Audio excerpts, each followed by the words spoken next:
From Coming of Age to the Whitehead Brothers, these 12 groups gave us incredible music, songs that deserve to be classics, artists who deserved long careers.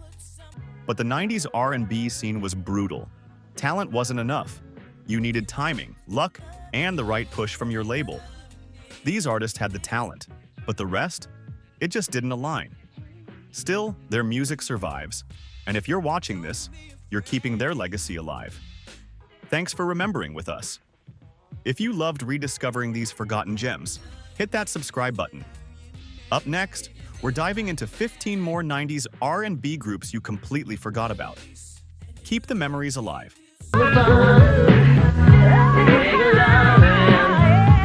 Number 12. Whitehead Bros. Your Love is a 187, 1994. Wait, we're not doing Forget I Was a G or their other track?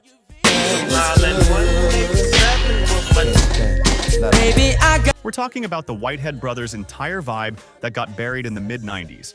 Actually, based on your list mentioning Sex on the Beach, let me focus on that era of their work. The Whitehead Brothers were Kenny and Johnny Whitehead from Philadelphia. They brought a fresh, streetwise approach to R&B that mixed hip-hop sensibilities with smooth harmonies. Their sound was different, raw but polished, street but sophisticated.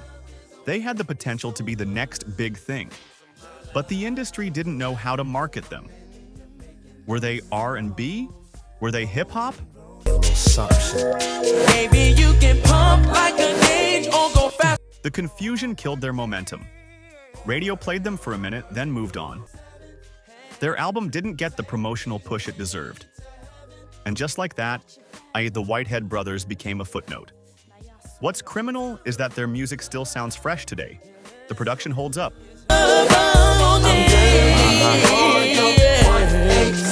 The vocals are still tight. And the vibe, absolutely authentic. If you grew up in Philly or New York in the mid-90s, you remember them. But nationwide, they disappeared before they even really arrived. The Whitehead Brothers proved that sometimes being different is both your greatest strength and your biggest weakness. Bulletproof vest. Number 11. Trisha Covington. Slow Down, 1996. This is one of the smoothest slow jams of 1996, and somehow it got completely buried.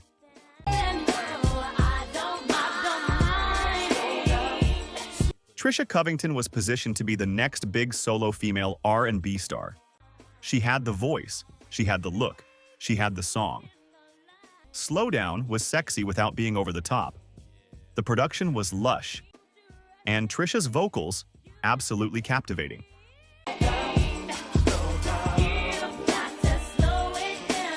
She could sing and had charisma. The song got radio play. It charted modestly. BT played the video. Everything seemed to be building. Then nothing. No follow-up single that gained traction. No second album. Trisha Covington just faded away.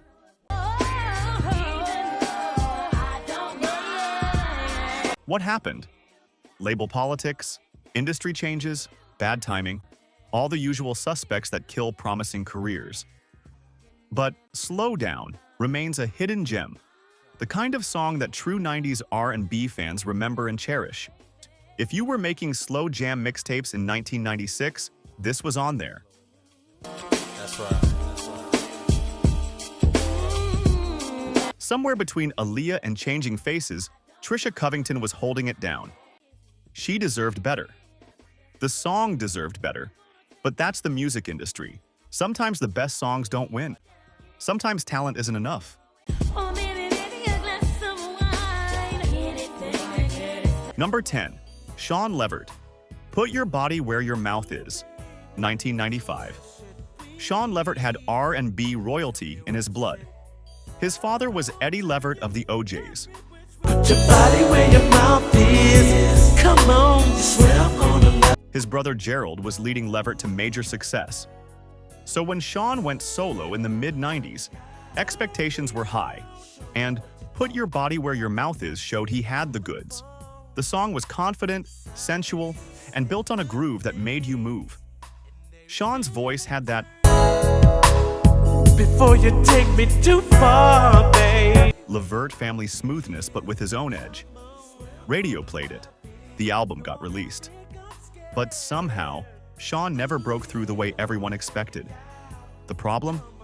The mid-90s R&B scene was packed.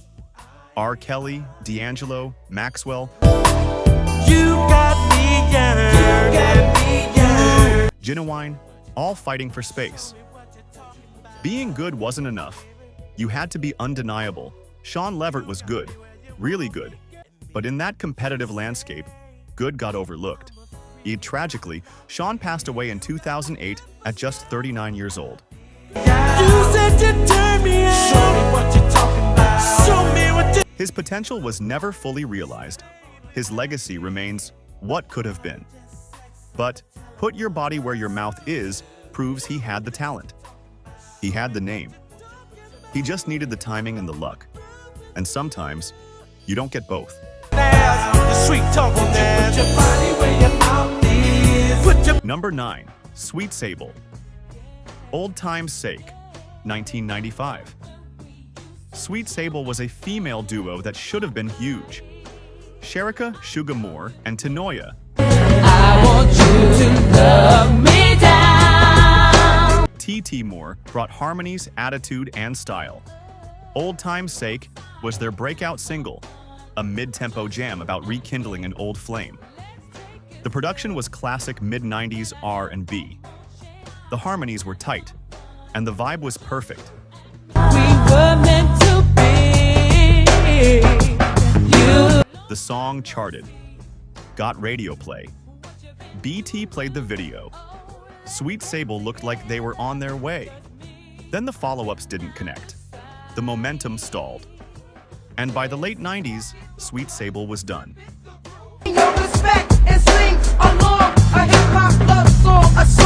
What's frustrating is that they had everything. The voices, the chemistry, the look, the songs.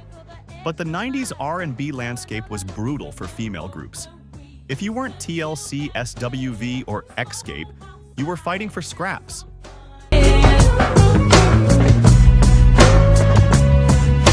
Sweet Sable got lost in that shuffle. Their talent deserved a longer career. Their music deserved more recognition. But now, they're just a memory. A group that 90s kids remember if you mention the name, but can't quite place. That's the tragedy of Almost Made It. You're remembered, but not quite legendary.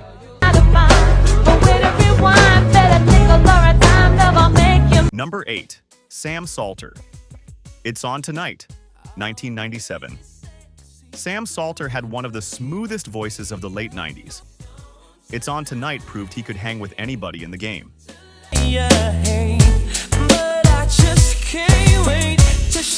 The song was pure bedroom R&B.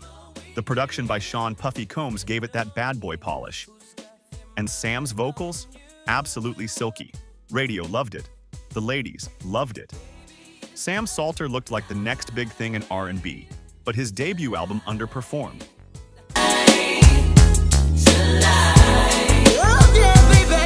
The follow-up singles didn't hit, and Bad Boy had bigger priorities: Puff Daddy, 112, Faith Evans. Sam Salter got lost in the shuffle of a label that was juggling too many artists. He released a second album in 2002, but by then, the momentum was long gone.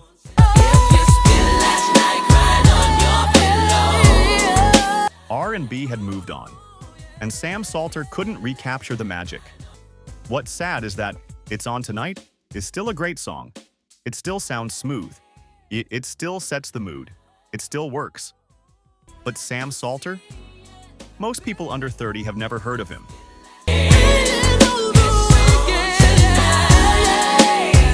He had the talent. He had the song. He just didn't have the sustained push from the label.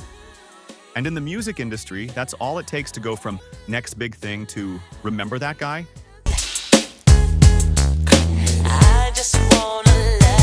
Number 7. Nuttin' Nice. Down for Whatever, 1993. Nuttin' Nice was a female R&B trio from the Bronx who brought a hip-hop edge to their sound.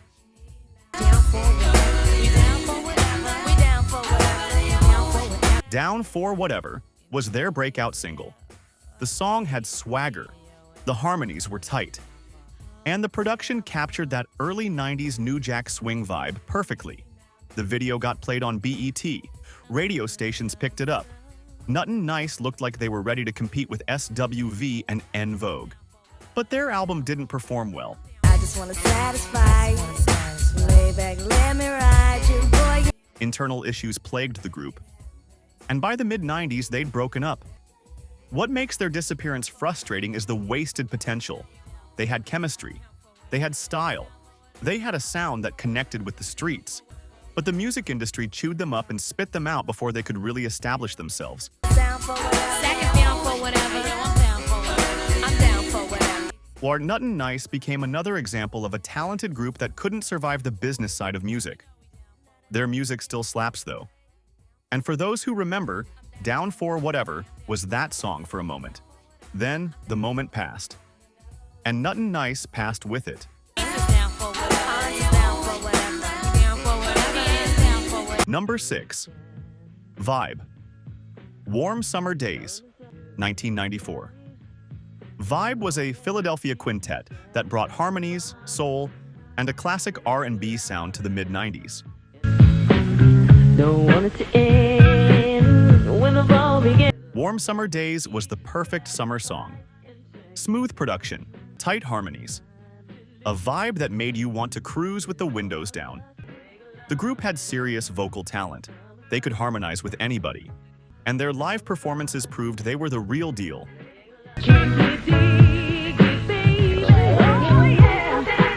But their album didn't connect commercially. The singles didn't get the push they needed, and Vibe faded before they could establish themselves. The problem? Timing. By 1994, R&B was shifting. Groups like Jodeci were bringing a harder edge.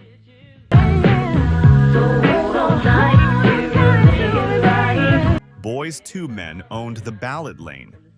Vibe's classic soul approach felt slightly out of step. They weren't bad. They were just caught between eras. If Vibe had come out in 1991, they might have been huge. If they'd come out in 1997, they might have fit the neo-soul movement. But 1994? Wrong time. Warm Summer Days remains a beautiful song, though. A reminder that sometimes great music gets lost simply because of timing. Sometimes you win, sometimes you lose. Number 5. Hami, I'm the One You Slept On, 1996. Talk about a title that told the whole story. Hami was literally the artist everyone slept on.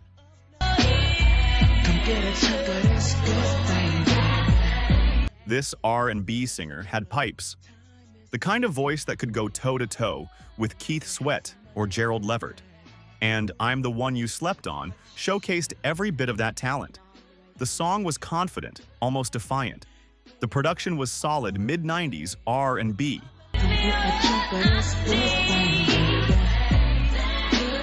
And Hami's vocal performance? Absolutely stellar. But despite the talent, despite the song, despite the potential, nobody paid attention. Radio barely played it. The video got minimal rotation, and Hami's career never took off. The irony is brutal. A song literally called I'm the One You Slept On got slept on. Hami proved that even when you're talented enough and even when you have self-awareness about your situation, sometimes the industry just doesn't care.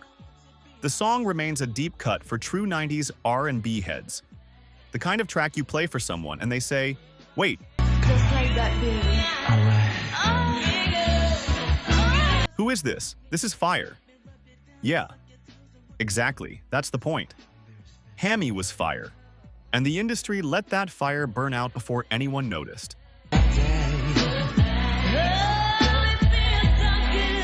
Number 4. Mona Lisa, Can't Be Wasted, 1996. Mona Lisa was that girl in the mid-90s. She had attitude, style, and a voice that demanded attention.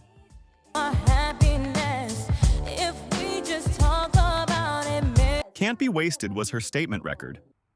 The production had that West Coast vibe. The lyrics were confident and unapologetic. And Mona Lisa's delivery? Pure charisma. The song got radio play, particularly on the West Coast. The video showed her personality.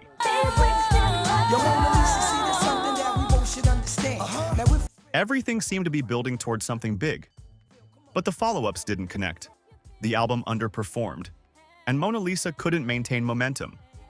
The late 90s were tough for solo female R&B artists who weren't already established. You were competing with Brandy, Monica,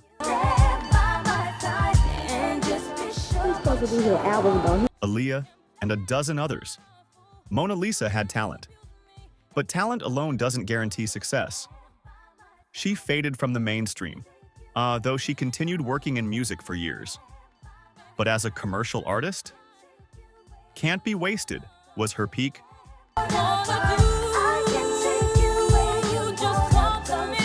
And what a peak it was. The song still sounds fresh, still has that energy, still proves Mona Lisa had what it took. She just didn't get the sustained opportunity to prove it again and again.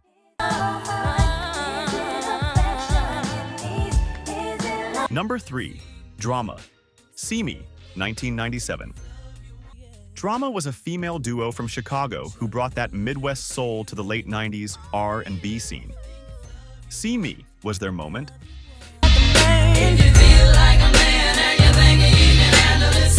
The production was lush, the harmonies were beautiful, and the song showcased real vocal talent. Drama wasn't trying to be TLC or En Vogue. They were bringing a different energy, more traditional R&B, less hip-hop influenced. The problem? By 1997, R&B was going in a different direction. The smooth, traditional sound was being replaced by more experimental production and hip-hop collaborations. Drama's approach, while excellent, felt slightly out of time. The song got some regional play, particularly in the Midwest.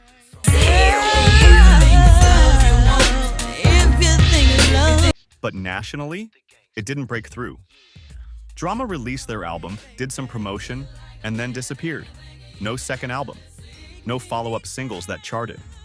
They became another Remember Them group that only locals and serious R&B fans recall. See Me deserved better. Drama deserved better. But the industry had moved on before they could really establish themselves.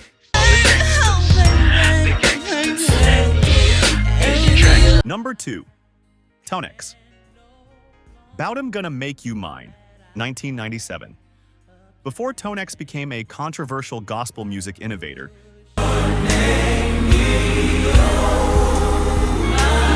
he was a teenage R&B prodigy trying to break into the secular market. Bout I'm Gonna Make You Mine showcased a young artist with incredible range and a unique voice.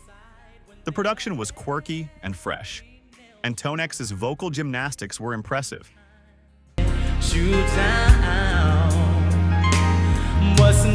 But the song was too left field for mainstream R&B radio, too weird for the format, too experimental for the moment. Tonex quickly shifted focus to gospel music, where his experimental approach found a more receptive audience. He became a legend in that world.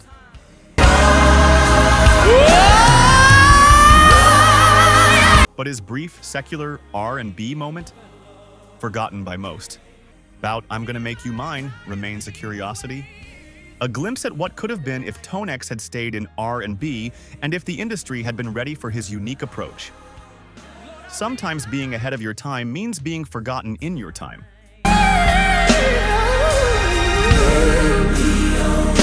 Number 1. Coming of Age. Coming Home, 1993. This Chicago group should have been massive. Coming Home was everything great about early 90s R&B.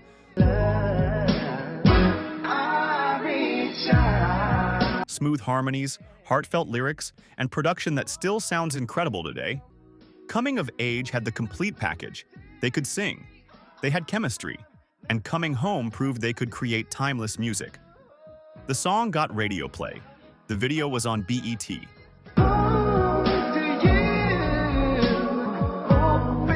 Everything was set up for success, but their album didn't sell. The follow-up singles didn't chart. And Coming of Age became another talented group that couldn't sustain momentum. What makes their story the #1 tragedy on this list is that Coming Home is genuinely a great song.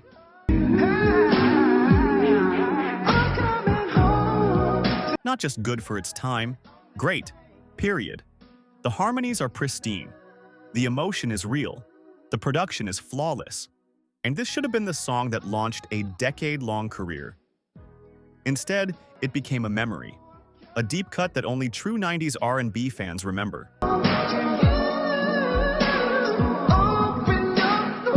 Coming of Age disappeared so completely that most people don't even know they existed.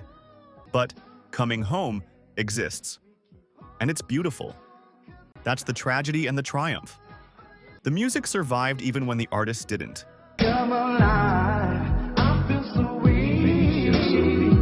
The 90s R&B scene was massive. Everybody remembers Jodeci, Boyz II Men, and Aaliyah. But what about the groups that had one incredible song, then vanished? The artists who should have been stars but got lost in the shuffle? These weren't nobodies. These were talented groups with radio hits, music videos on BET, and songs that still hit different today. But somehow, we forgot about them. Until now. This is 12 R&B songs from the 90s you completely forgot about. Let's bring back the memories.